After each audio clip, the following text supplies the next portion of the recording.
नमस्कार। BM tech Nepal YouTube channel हेरेर बस्नुभएका सम्पूर्ण साथीहरूमा म विमल आचार्य। साथीहरू, यस युट्युब च्यानलमा तपाईहरूले इलेक्ट्रिकल, कम्प्युटर लगायत अन्य एजुकेसनल सम्बन्धी भिडियोहरू हेर्न सक्नुहुनेछ। यदि हाम्रो च्यानलमा कोही नयाँ साथीहरू हुनुहुन्छ भने अवश्य पनि हाम्रो च्यानललाई सब्स्क्राइब गर्न नभुल्नुहोला। आज पनि म तपाईहरूलाई एउटा नयाँ भिडियो लिएर आएको छु। कृपया यो भिडियोलाई अन्त्यसम्म हेरेर लाइक, शेयर अनि कमेन्ट गर्न नभुल्नुहोला। र आजको विषय रहेको छ difference between AC and DC. AC र डिसीमा फरक के छ त है, यिनको बारेमा म एकपछि अर्को गरी बुँदागत रूपमा चाहिँ यी दुईटाको फरकको बारेमा बताइदिनेछु। कृपया ध्यान दिनुहोला। ढिलो नगरिकन भिडियो सुरु गरिहालौँ। एसी करेन्टमा हेर्नुहोस्, एसीको फुल फर्म अल्टरनेटिङ करेन्ट हो है। अल्टरनेटिङको अर्थ परिवर्तित भन्ने बुझिन्छ हैन। एसी एउटा परिवर्तनशील अथवा परिवर्तित करेन्ट हो। डिसीमा हेर्नुहोस्, डिसीको फुल फर्म डाइरेक्ट करेन्ट हो, मतलब सिधा रूपमा बग्ने करेन्ट, सिधा बग्ने करेन्ट भन्ने बुझिन्छ। नामै काफी छ, डाइरेक्ट करेन्ट। त्यसै गरी एसीमा हेर्नुहोस्, दोस्रो पोइन्ट, यसको फ्रिक्वेन्सी हुन्छ है। यो फ्रिक्वेन्सीलाई नेपालीमा आवृत्ति पनि भनिन्छ। र यो के हो भन्दा, चित्रमा हेर्नुहोस् एउटा एसी करेन्टको वेभ फर्म देखाइएको छ। हेर्नुहोस् है, 0 देखि करेन्ट सुरु भएर प्लसमा म्याक्सिमममा गएको छ, अनि फेरि माइनसमा झऱ्यो, डाउन भयो, अनि फेरि उही पोइन्टमा पुग्यो, अनि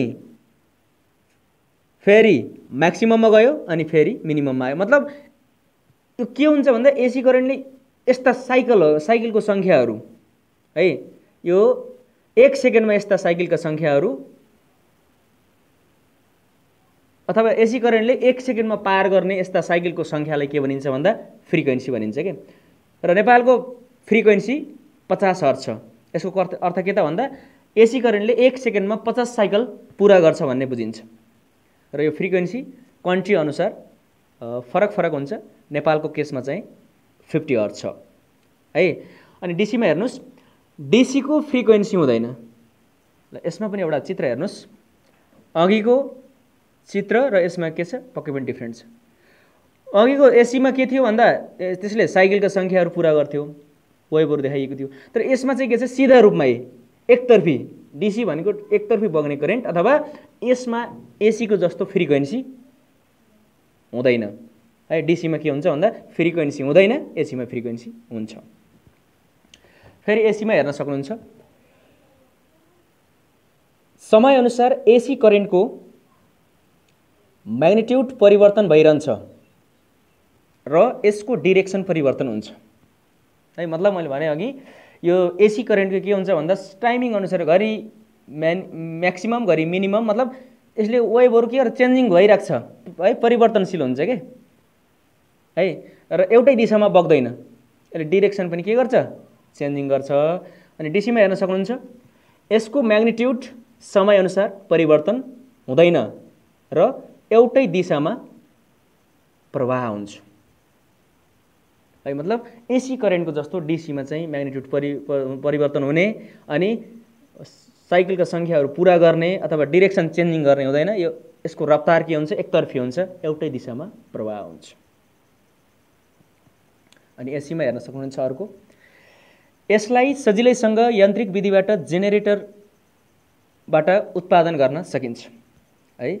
विद्युत उत्पादन गर्ने विधि मध्ये यान्त्रिक विधि हैन, मेसिनहरूको प्रयोग गरेर हो। यसलाई जेनेरेटरहरूबाट, अल्टरनेटरबाट के गरिन्छ, एसी करेन्ट अथवा एसी सप्लाई, एसी पावर उत्पादन गर्न सकिन्छ। डिसीमा हेर्नुहोस्, डिसीलाई सेल ब्याट्रीहरूबाट उत्पादन गर्न सकिन्छ है। जस्तो डिसीको सोर्स भनेको जस्तो सेलहरू, ब्याट्रीहरू हैन, यी भनेको के हुन् त भन्दा डिसी पावरका सोर्सहरू हुन्।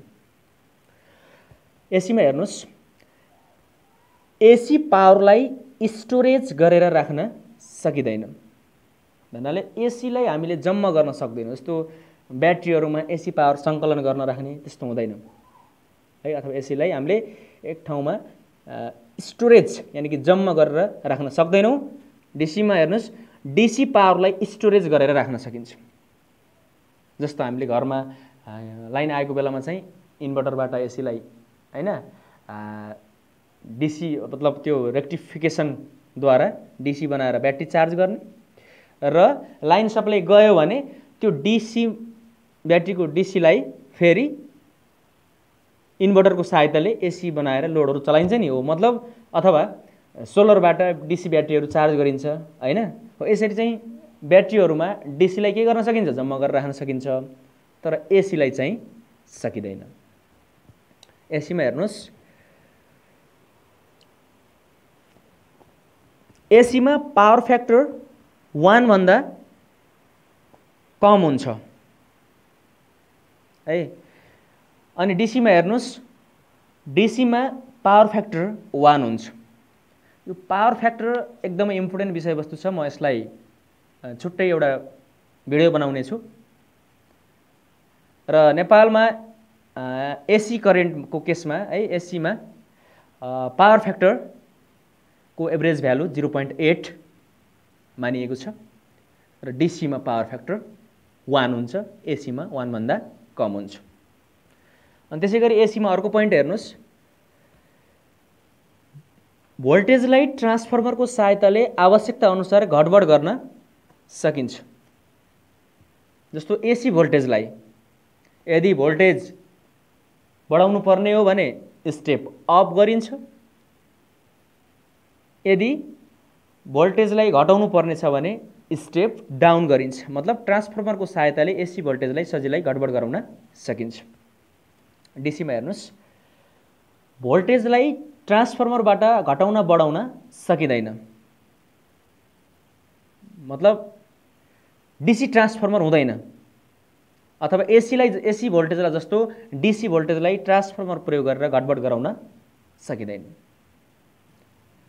एसीमा अर्को पोइन्ट हेर्नुहोस्, एसीलाई डिसीमा कन्भर्ट गर्न रेक्टिफायरको प्रयोग गरिन्छ। अब यो रेक्टिफायर भनेको कस्तो भन्दा डायोडहरू, यसमा डायोडहरू प्रयोग गरिएको हुन्छ हैन। विभिन्न डायोड क्यापेसिटर प्रयोग गरेर एसीलाई हैन यो ब्रिज रेक्टिफायर भन्छ, रेक्टिफायर डायोड प्रयोग गरेर डिसी बनाउनु पर्यो भने रेक्टिफायरको प्रक्रिया रेक्टिफिकेसन हैन, जुन त्यो एसीलाई डिसी बनाउने प्रोसेसलाई रेक्टिफिकेसन भनिन्छ हो। यसरी रेक्टिफायर प्रयोग गरेर एसीलाई डिसीमा परिवर्तन गर्न सकिन्छ भने डिसीमा हेर्नुहोस्, इन्भर्टरको प्रयोग गरेर डिसीलाई एसी बनाउन सकिन्छ। जस्तो मैले अघि पनि भनिसकेँ है, ब्याट्रीमा स्टोरेज भएको जुन डिसी पावरलाई लाइन गइहाल्यो भने फेरि के गरिन्छ भन्दा त्यही इन्भर्टरको सहायताले फेरि डिसीलाई एसी बनाएर लोडहरू चलाइन्छ हो। मतलब एसीलाई डिसी गराउन रेक्टिफायर र डिसीलाई एसी बनाउन इन्भर्टरको प्रयोग गरिन्छ।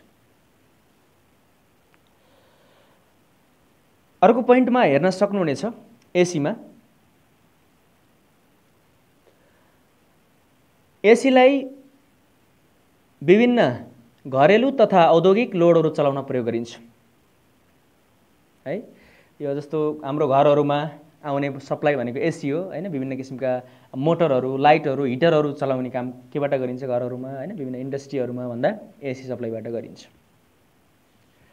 डिसीमा हेर्नुहोस्, डिसीलाई विभिन्न इलेक्ट्रोनिक्स डिभाइसहरूमा प्रयोग गरिन्छ। जस्तो जति पनि अहिले इलेक्ट्रोनिक्स कम्पोनेन्टहरू छ विभिन्न, जस्तो हामीले चलाउँछौँ नि ल्यापटप, मोबाइल, कम्प्युटरहरू हैन, हो यस्ता यस्ता डिभाइसहरू डिसी सोर्सबाट चल्छन् हैन। यस्तोमा चाहिँ के को प्रयोग, इलेक्ट्रोनिक्स क्षेत्रमा चाहिँ बढी मात्रामा डिसीको प्रयोग गरिन्छ।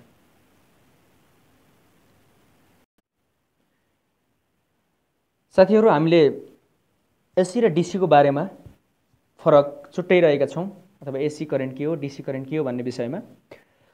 र एउटा लास्टमा तपाईहरुले एउटा के बुझ्नुस् भन्दा एउटा जान्नुपर्ने कुरा के छ त भन्दा ध्यान दिनु होला कृपया। एसी को प्रयोग है, एसी को प्रयोग सर्ट डिस्टेन्स र मिडियम डिस्टेन्स ट्रान्समिसन को लागि गरिन्छ, किनभने यसलाई लङमा प्रयोग गर्दा पावर लस बढी हुन्छ, तर डिसीलाई लङ डिस्टेन्स ट्रान्समिसन लाइनमा उपयुक्त मानिन्छ किनभने यसमा लस कम हुन्छ। तर डिसीलाई चाहिँ एउटा कुरा के बुझ्नुहोस् भन्दा यसलाई सर्ट डिस्टेन्समा है प्रयोग गर्न नमिल्ने होइन, गर्न सकिन्छ। यदि प्रयोग गरियो भने अथवा सर्ट डिस्टेन्समा यो डिसी सिस्टमलाई प्रयोग गरियो भने रेक्टिफिकेसन र इन्भर्जन गर्दा खर्चिलो हुन जान्छ। त्यही भएर डिसीलाई लङ डिस्टेन्स ट्रान्समिसन लाइनमा पनि उपयुक्त मानिन्छ किन भन्दा लसेस कम हुन्छ। ओके, यो पनि ख्याल गर्नु होला साथीहरू। तपाईहरुलाई आजको भिडियो कस्तो लाग्यो? जस्तो लाग्यो त्यस्तै सुझाव सल्लाह दिन पनि नभुल्नु होला र हाम्रो भिडियोलाई लाइक, शेयर अनि च्यानललाई सब्स्क्राइब गर्न पनि नभुल्नु होला। फेरि पनि